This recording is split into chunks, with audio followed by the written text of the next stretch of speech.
이제 로마서 마지막 부분, 마지막 챕터의 마지막 부분에 도달을 했습니다. 오늘 말씀의 제목은 사단의 미혹을 경계하라 하는 제목입니다.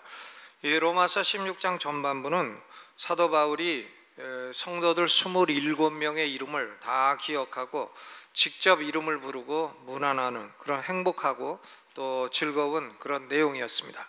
그런데 바울이 이런 행복한 마음 가운데 계속 젖어 있을 만큼은 그럴 수는 없는 사도였습니다. 왜냐하면 하나님의 교회는 갖가지 위험에 처해 있기 때문입니다. 갖가지가 위험해요. 오늘 본문은 그렇기 때문에 바울의 어조에 급격한 변화를 느낄 수가 있습니다. 교회는 영광스러운 교회죠. 하나님의 택하심을 받은 교회, 하나님의 사랑하심을 받은 교회, 하나님이 창세전부터 그 이름을 생명책에 기록해 놓은 사람들, 이런 영광스러운 교회는 항상 우는 사자처럼 삼킬 자를 찾아 돌아다니는 사단의 공격이 있기 때문에 그렇습니다. 여러분, 우리가 살아가는 이 세상은 사람들만 사는 건 아닙니다. 사람들만 살고 또 짐승만 살고 그런 건 아닙니다. 왜냐하면 이 세상은 영적인 존재들이 있습니다. 영적인 존재는 좋은 영적인 존재도 있고 나쁜 영적인 존재도 있고 한데, 좋은 영적인 존재는 우리가 섬기는 하나님이고 또 하나님을 수종두는 선한 천사들입니다. 그러니까 하나님을 따르고 선한 천사의 도우심을 받고 하는 사람은 선한 길에 행할 수 있게 되는 것입니다. 그런데 하나님만 계신 건 아니고요, 하나님을 대적하는 악한 영 사단이 있습니다. 사단과 그 사단의 쫄개들인 귀신들이 있는 것입니다. 영계가 있다 하는 말씀이죠. 영계가 사람들에게 역사하고 있다 하는 것입니다. 이 영계의 존재를 부정하는 사람은 어리석은 사람이죠. 왜냐하면 귀신들이 있기 때문에 귀신들도 많은 사람들을 지배하고 무당도 만들고 점쟁이도 만들고 여러 가지 일을 하고 있는 것입니다. 해서 우리가 살아가는 이 세상은 눈에 보이는 사람들만의 세상이 아니고 영적인 존재도 역사하는 그런 세상인데, 이 하나님의 교회는 영광스러운 교회이기 때문에 사단은 늘 공격하고 미혹하고 하는 일을 계속 하는 것입니다. 20절에 보니까 평강의 하나님이 속히 사단을 너희 발 아래서 상하게 하시리라. 그러니까 사단이 로마 교회를 지금 역사하고 있고 로마 교회에 횡행하고 있고 로마 교회를 미혹하고 있다. 한데 하나님이 그 사단을 너희 발 아래서 상하게 하실 날이 속히 올 것이다, 이렇게 말씀을 하고 있습니다. 교회 역사가 증명하고 있는 사실은 로마 교회는 바울의 경고를 심각하게 귀 기울이지 아니했다는 겁니다. 그래서 로마 교회에 사탄의 역사가 심히 일어났고 결국 로마 교회는 교리적으로 부패하고 윤리적으로 부패하고 결국 16세기에 이르러서 마르틴 루터에 이르러 개신교 종교개혁이 일어날 수밖에 없는 그런 상황에까지 다다르게 되었다는 것입니다. 여러분, 사도 바울이 로마서를 기록할 당시에 로마 교회는 아름답고 모범적인 교회였습니다. 아름다운 교회였어요. 로마서 15장 14절에 내 형제들아 너희가 스스로 선함이 가득하고 모든 지식이 차서 능히 서로 권하는 자임을 나도 확신하노라 그랬습니다. 윤리적으로 선한 게 가득하고 지식적으로 다 지식이 충만하고 또 사역적으로 서로 권하고 서로 세워주는 그런 교회였습니다. 그러니까 대단히 모범적인 교회였습니다. 또 로마서 16장 19절에도 너희 순종함이 모든 사람에게 들리는지라 그러므로 내가 너희를 인하여 기뻐하노라 그랬습니다. 순종하는 교회고 또 바울이 기뻐하는 교회가 로마 교회였습니다. 그런데 아무리 모범적인 교회요, 아무리 하나님이 기뻐하시는 교회라 할지라도, 아무리 성숙하고 아무리 안정되고 아무리 훌륭한 교회라 할지라도 사탄이 들어와서 회방하고 미혹하는 것에서부터 면제된 교회는 없다는 것입니다. 사단은 언제나 하나님의 교회를 흔들려고 하고 하나님의 교회를 미혹하려고 하고 성도들을 미혹하려고 하고 교회를 분열시키려 하고, 이런 것이 사탄의 역사인 것입니다.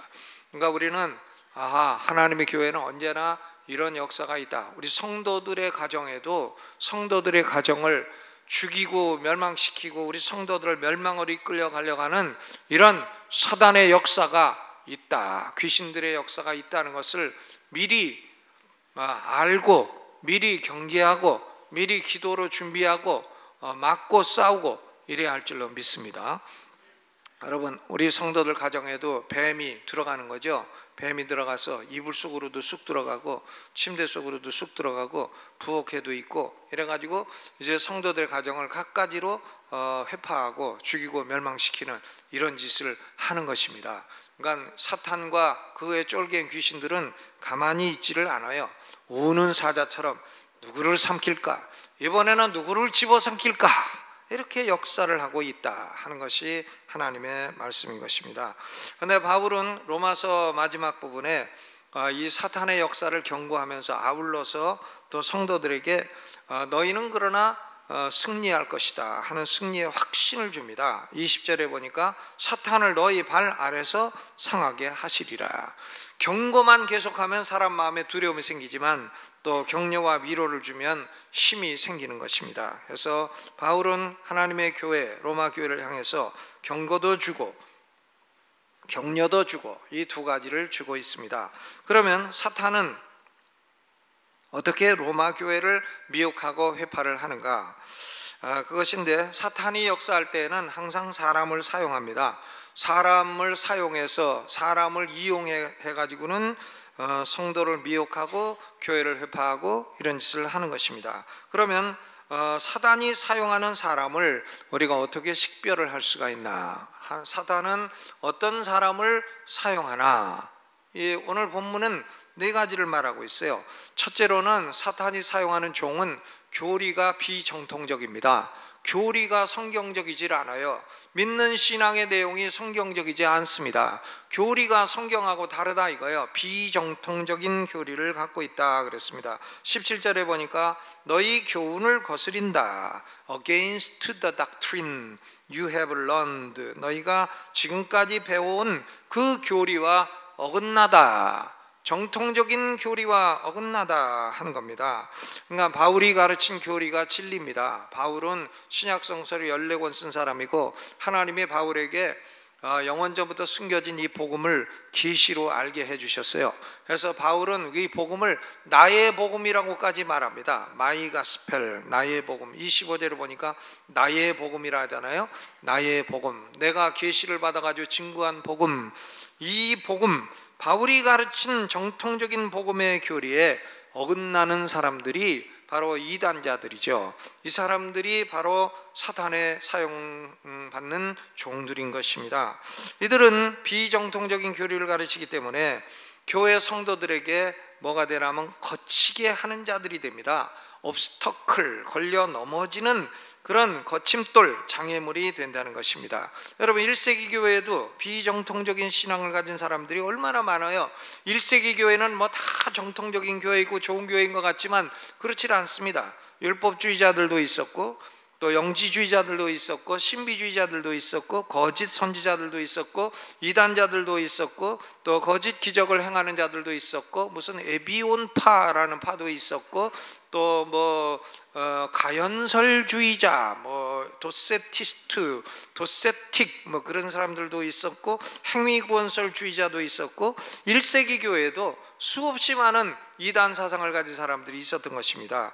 이들이 교회 안에 들어와 가지고 바울이 가르친 복음에 도전을 했어요. 나는 새로운 계시를 받았다, 내가 새로운 능력을 받았다 하면서 많은 성도들을 미혹했고 해서 많은 성도들이 걸려서 넘어지게 만들었던 것입니다. 그러니까 이들은 이단자들이에요. 정통교리에 어긋나는 사람들입니다.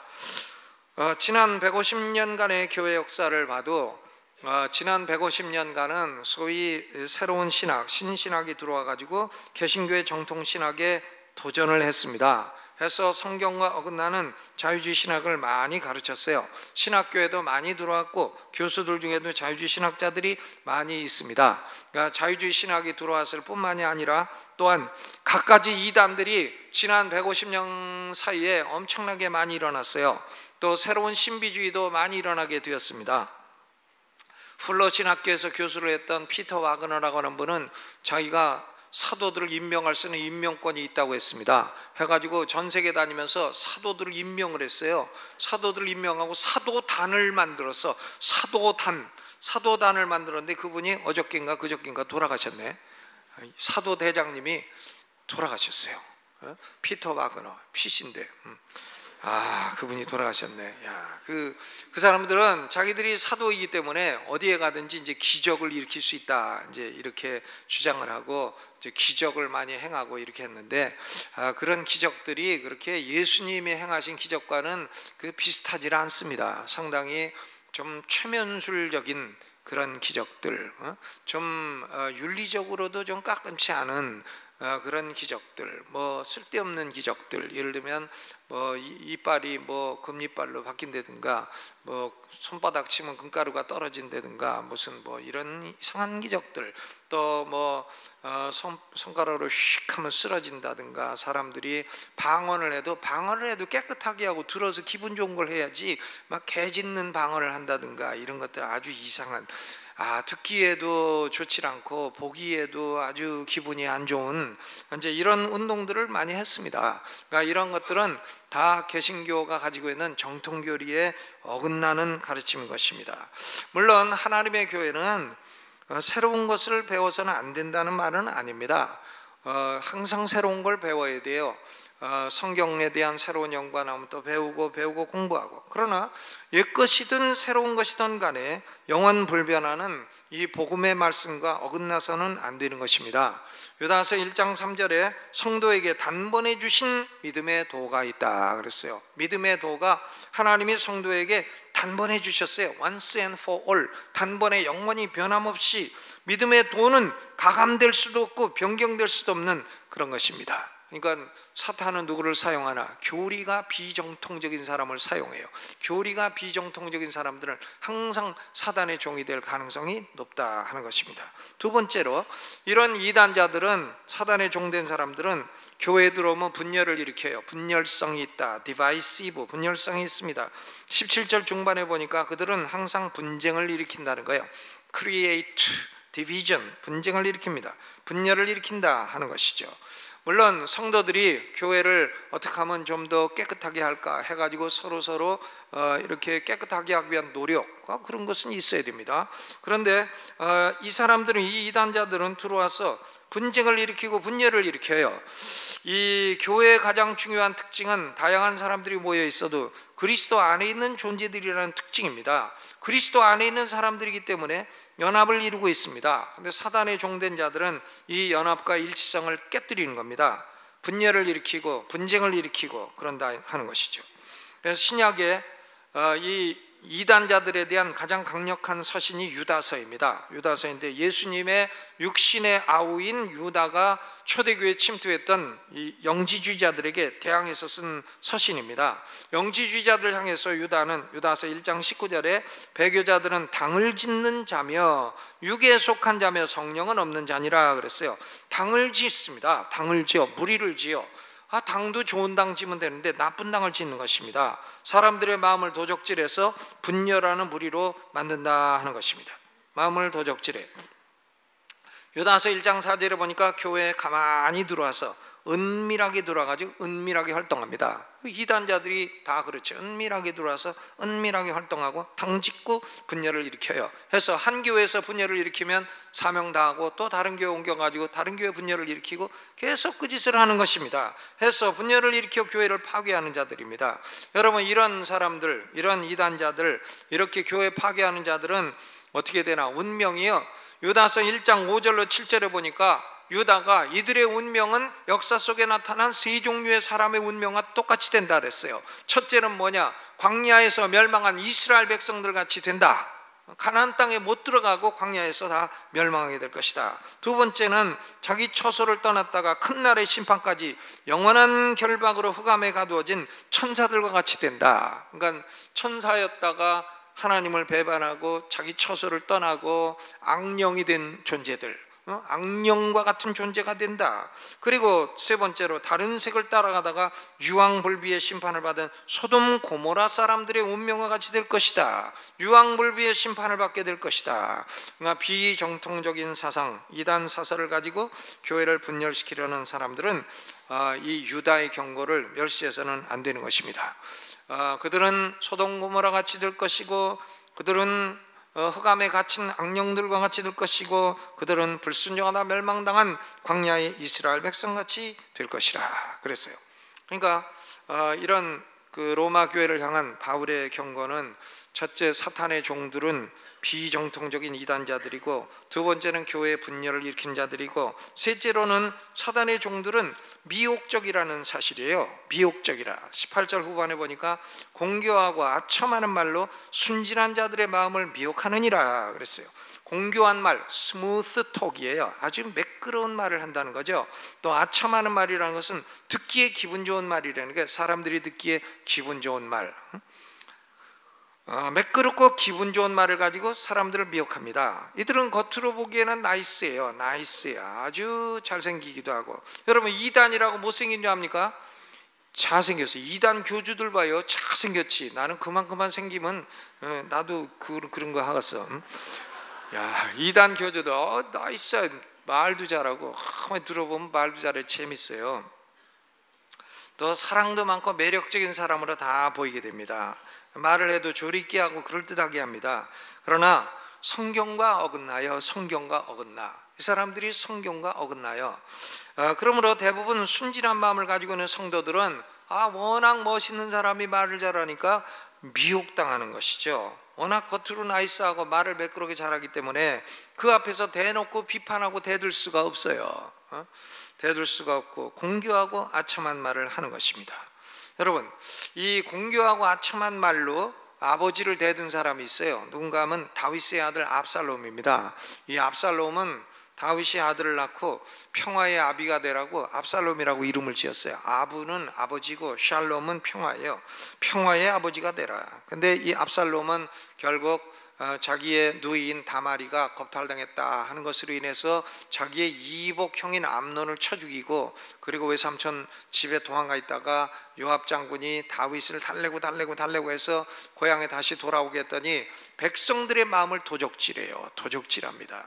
다윗 왕에게 재판받으러 가는 사람을 중간에 딱 가로채는데, 이 압살롬이 얼마나 잘생겼는지요. 머리끝부터 발끝까지, 정수리부터 발끝까지 흠이 하나도 없다 그랬어요. 머리카락부터 엄청나게 잘생겼어. 이 머리카락 잘생긴 게 그 점수 무지개 땁니다. 제가 가만 보니까 목사들은 언제부터 인기 떨어지나, 머리 빠질 때부터 떨어져. 그래서 이 목사들이요, 요새 보니까 머리를 잘 심어. 하나에 5,000원씩이다만 심어요. 심으면 심는 대로 거둔다고 성경에도 있어서 지금 거둡니다. 근데 그 압살롬은 머리카락도 치렁치렁해. 머리카락 한번 싹 돌리면은 그냥 자지러져. 다 치렁치렁하고, 얼굴도 머리끝부터 발끝까지 흠이 하나도 없어. 여드름 자죽도 하나도 없고 무좀도 하나도 없고 완전히 깨끗하게 생기고 잘생겼어요. 그러니까 남자도요, 키 크고 이렇게 잘생기면은요, 군대에서도 쫄병이라도 지나가던 장교도 경례해. 워낙 잘생기니까, 워낙 잘생겨서 그 사람 앞에서 기가 쑥 죽어. 근데 압살롬이 그런 사람입니다. 근데 그런 사람이 아버지한테 가는 사람을 딱 붙들어 갖고, 야, 너 어디 가냐? 그러니까 다윗 왕한테 재판받으러 갑니다. 야, 갈 거 없다. 내가 조금 있으면 왕 될 건데 내가 너 문제 해결해 주겠다. 너 주소 어디냐? 이름 뭐냐? 내가 왕 되면은 너 틀림없이 해결해 줄 테니까 너 나 왕 되는데 협조해라. 그럼 백성들이 그러십니까? 다윗은 나 이름도 모르는데 내 이름을 적어주시다니, 왕의 아드님께서 내 이름을 적어주시니 황공무지로소이다. 이래가지고는 백성들의 마음을 다 도둑질을 해가지고는요, 결국은 아버지를 향해 반역을 일으켰어요. 압살롬이 자기 아버지를 죽이려고 했어요. 압살롬이가요. 그 다윗이 후궁 10명만 남겨놓고 맨발로 울면서 기드론 골짜기를 이제 넘어서 피난을 갑니다. 얼마나 기가 막혀요. 자기 자식한테 피난 가니, 자기 자식이 죽이려고 하니 울면서 맨발로 피난을 가는 거예요. 자식이 반역을 일으켰으니 살릴 수도 없고 죽일 수도 없고, 살리면 반역자요, 죽이자니 아들이요. 이러니 어떡합니까? 다윗은 울면서 갈 수밖에 없었습니다. 이 압살롬이는 자기 아버지의 후궁 10명을 백주에 겁탈하고, 그리고 왕으로 선포했지만 결국은 전쟁이 일어나서 압살롬은 죽고 말았어요. 어떻게 죽었나? 말을 타고 가는데 머리카락이 막 휘날리니까 이게 상수리 나무에 휙탁 걸렸단 말이에요. 상수리 나무에 머리가 걸리니까 말은 쏙 빠져나가고 상수리 나무에 대롱대롱 매달리게 되는데 요압 장군이 가서 창으로 심장을 찔러 죽이게 됐습니다. 그러니까 다윗은 얼마나 마음이 슬퍼요. 내 아들 압살롬아, 내 아들, 내 아들아, 압살롬 내 아들아, 내 아들 압살롬을 여러 번 하면서 다윗이 슬퍼했습니다. 근데 결국 이렇게 아버지로부터 백성들을 빼앗아서 마음을 빼앗아 반역을 일으킨 이 압살롬, 말을 잘한 압살롬, 분열을 일으키다가 말을 잘하고 대항하고 했던 이 사람은 결국은 죽고 말았습니다. 그러니까 이 거짓 사탄의 종된 이런 사람들은 미혹적이에요. 미혹적이야. 공교하고 아첨한 말로 순진한 자들의 마음을 미혹한다. 마태복음 7장 15절에도 예수님이 직접 경고하신 말씀입니다. 거짓 선지자들을 삼가라. 양의 옷을 입고 너에게 나가오나 속에는 노략질하는 이리라. 속에는 이리의 이빨을 가지고 있지만 겉으로는 양 같은 모습을 하고 있다. 그러니까 우리 성도들이 그것을 조심해야 된다 하는 말씀입니다. 네 번째로 사단의 종들은 자기중심적이에요. 자기중심적, self-centered. 18절에 보니까 이 같은 자들은 우리 주 그리스도를 섬기지 아니하고 다만 자기의 배만 섬기나니, 배만 섬긴다는 것은 많이 먹고 배부르다는 뜻이 아니라 자기의 취향, 에페타이트, 자기의 욕심만, 자기의 주장만을 고집한다는 겁니다. 해서 그리스도를 섬기지 아니하고 자기 자신을 숭배하는 사람이에요. 자기 자신을 숭배해요. 그러니까 이단들 보면 그리스도 숭배하지 않죠. 이단 교주 숭배합니다. 이단 교주를 딱 사진 걸어놓은 거 다 숭배해요. 그리스도 숭배하지 않아요.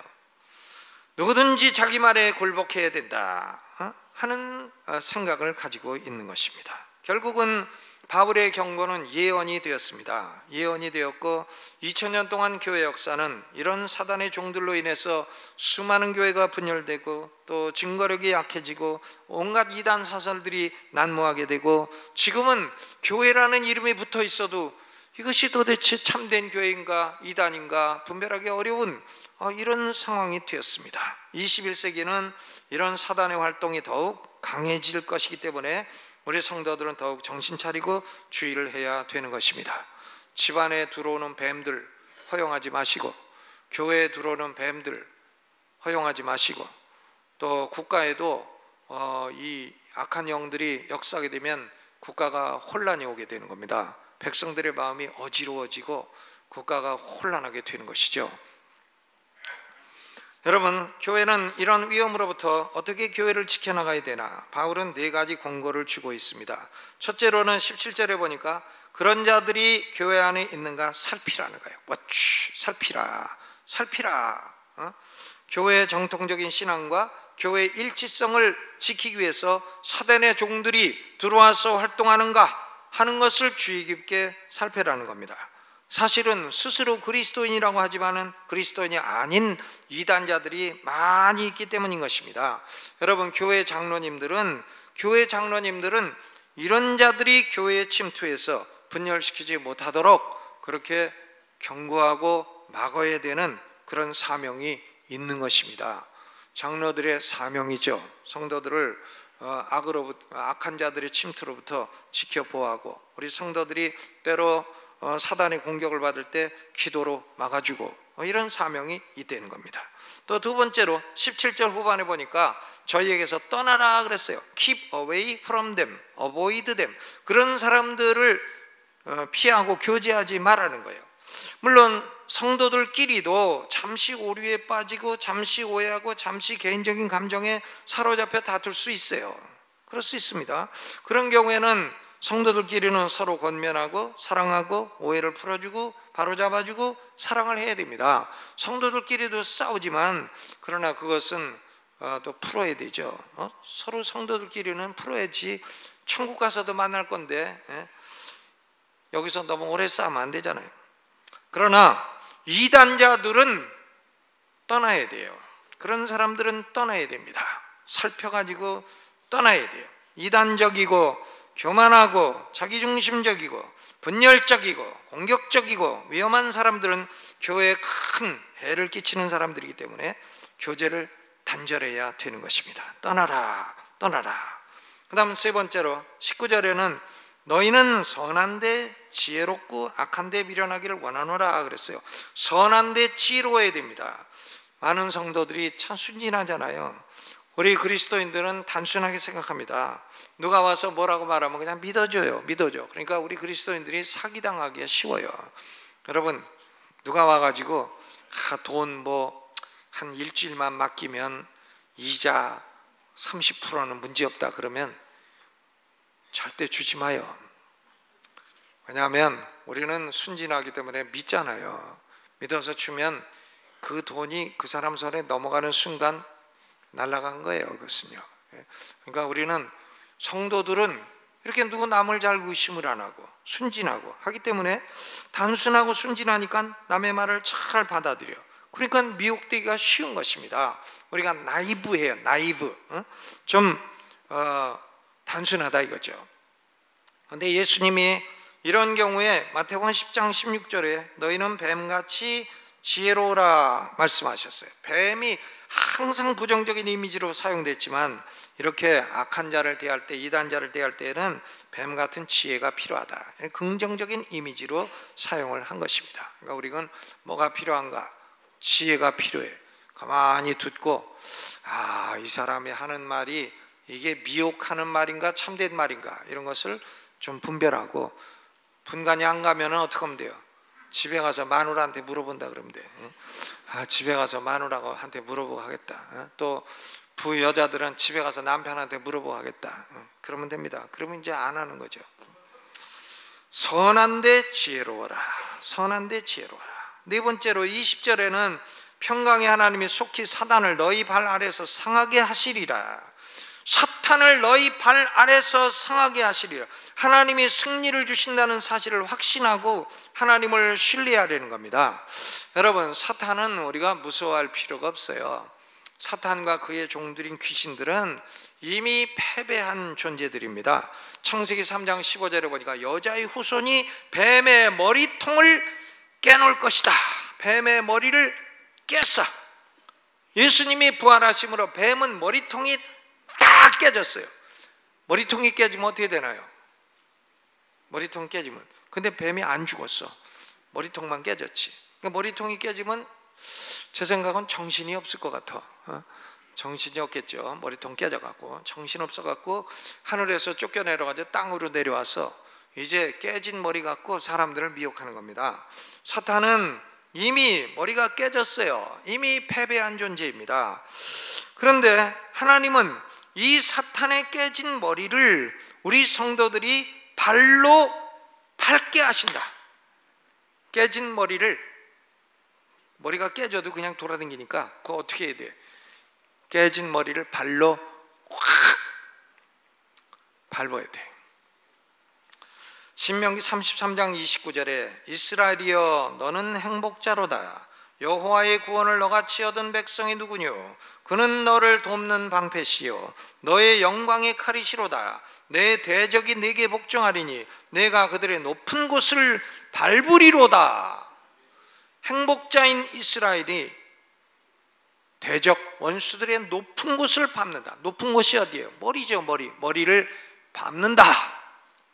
시편 91편 13절에도 내가 사자와 독사를 밟으며 젊은 사자와 뱀을 발로 누르리로다. 발로 누르리로다. 밟아라 밟아라 온유월의 개구리 같이 꽉꽉 밟아라. 이제 고려대학 응원가예요. 응원가.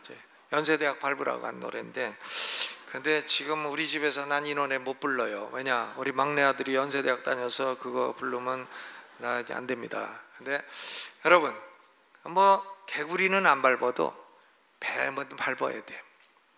우리 성도들 가정에 뱀이 쑥 들어오면 온갖 어려운 일이 일어나죠. 가정에요. 또 문제가 일어나고, 우리가 왜 그런지 모르지만 의심을 해봐야 돼. 이거 우리 가정에 뱀이 들어온 거 아닌가?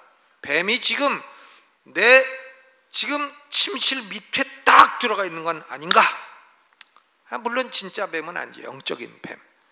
이런 것들이 싹 들어가 있는 건 아닌가?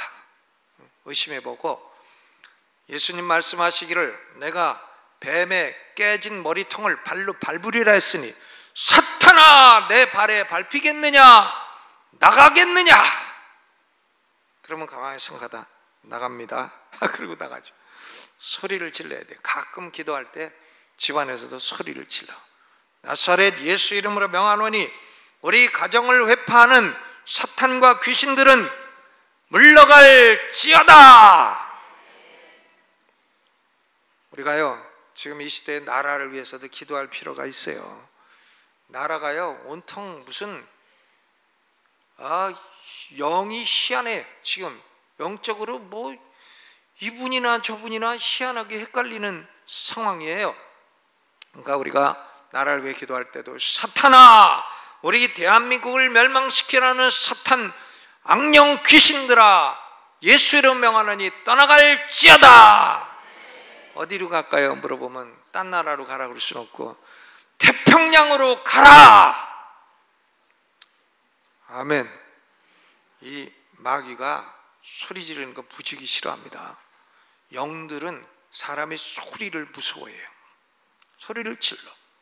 우리는 뱀을 발로 밟아요. 우리 뱀은 이미 패배한 존재예요. 교회든 국가든 가정이든 언제든지 사탄의 역사는 있을 수 있다. 뱀의 역사는 있을 수 있다 하는 것을 우리가 경계하고 그리고 살피고 그리고 그런 사람들은 떠나고 지혜롭게 생각하고 그리고 하나님이 우리에게 궁극적으로 승리를 주신다 하는 걸 알고 기도로 승리하시기를 바랍니다. 여러분 평강의 하나님은 성도들과 함께 하죠. 이단자들과 함께 하지 않습니다. 성도들은 세 가지가 필요해. 첫째는 지혜가 필요해. 지혜가 필요하고 둘째는 은혜가 필요해. 은혜. 20절에 보니까 평강의 하나님께 속히 사단을 너희 발 아래서 상하게 하시리라. 우리 주 예수의 은혜가 너에게 있을지어다 그랬어요. 두 가지 해자가 필요해. 하나는 지혜, 또 하나는 은혜. 지혜와 은혜. 그러니까 딸라면 하나는 지혜, 하나는 은혜. 지혜와 은혜가 필요해요. 여러분 보세요. 그 아버지들도 자녀 교육 시킬 때에 아버지가 너무 지혜로워가지고 자식들을 막 통제를 하면 자식들이요 비뚤어져요. 자식들이 잘 안 됩니다. 아버지가 너무 똑똑해가지고 막 자식들을 막 지혜롭게 통제를 하면 자식들이 잘 될 것 같은데 잘 안 돼요. 근데 아버지가 지혜롭긴 한데 약간 좀 은혜가 있어. 조금 무질한 데가 있어. 아버지가 조금 무질하고 허술한 데가 있으면 자식들이요 좀 실수하다가도 우리 아버지는 봐주는 분이야 해갖고 실수하다 다시 돌이켜요. 제가 보니까 아버지가 너무 똑똑하고 그래가지고 자식들이 길을 못 피는 가정은 자식들 잘 안 됩니다. 근데 아버지가 지혜롭게도 하지만 은혜가 있어야 되잖아. 은혜가 있어갖고 아빠 나 요번에 꼴찌에서 두찌했습니다. 그러면 괜찮다. 나는 꼴찌했는데 나보다 한 등 잘했다. 또 교회 다니다가 학교 다녔는데 대학 다녔는데 어쩌다가 친구들하고 어울려서 술을 좀 퍼먹고 왔다. 그러면 지혜로운 아버지는 너는 교회 다니는 놈이 술이나 퍼먹고 다니냐 하지만 은혜로운 아버지는 야 나도 젊을 때는 너보다 더 처먹었다. 그러나 그거 자꾸 하면은 인생에 좋지 않으니까 다음엔 그러지 마라. 은혜가 있는 거죠. 지혜도 있고 은혜도 있으면 자식들이 격려를 받고 잘 큽니다. 여러분 우리는 지혜도 필요하고 은혜도 필요하고 또 뭐도 필요하나 세 번째는 복음으로 주시는 하나님의 견고케 하시는 은혜, 하나님이 주시는 힘, 강하게 해주시는 그 능력이 필요합니다. 26절 후반에 보니까 이 복음으로 능히 너희를 견고케 하신다. strengthen, 강하게 해주신 거죠. 그러니까 우리는 하나님의 지혜를 받고 하나님의 은혜를 입고 하나님의 복음을 통해 주시는 그 힘을 가지고 사탄의 세력을 물리치고, 나라나 개인이나 교회나 사탄의 세력을 물리치고 뱀을 발로 밟고 승리하는 성도들 되시기를 주의 이름으로 축원합니다.